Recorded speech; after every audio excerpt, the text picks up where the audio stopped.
আসসালামু আলাইকুম। বিগত ১৬ বছরে আওয়ামী লীগ একটা কথা সত্য কথা বলে গেছে শেখ হাসিনা।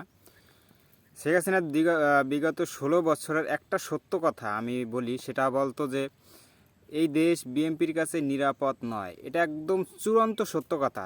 তার ১৬ বছর জিন্দেগিতে এই সত্য কথাটা আজকে বাস্তবে পরিণত হয়েছে। তারা বিএনপি জায়গায় জায়গায় যে তাণ্ডব চালাইতেছে, জামাতের উপরে, জামাতের নেতাকর্মীর উপরে, তাদের অফিস ভাঙচুর করতেছে, এটা আওয়ামী লীগ শেখ হাসিনা এটা সত্য কথা বলে গেছে। এই দেশ বিএনপির কাছে নিরাপদ নয়। আপনারা মুরব্বীরা হয়তো ভুলে গেছেন, এই বিএনপির ক্ষমতা যখন ছিল তখন এই দেশে ডাকাতি, চোর ডাকাতের অভাব ছিল না। এই বাংলা ভাই, সর্বহারা পার্টি এসব বিএনপির ছিল। আপনারা কি মনে হয় ভুলে গেছেন?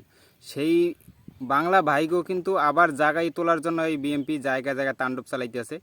তো আপনারা একটু সতর্ক থাকবেন। আগামী নির্বাচন অবশ্যই ইসলামী নির্বাচন হবে। এই দেশে ইসলাম শাসন কায়েম হবে, আপনাদের সহযোগিতা থাকবে। এই গুন্ডা পান্ডার দল যাতে আগামীতে ক্ষমতায় না আসতে পারে, আপনারা অবশ্যই সতর্ক থাকবেন।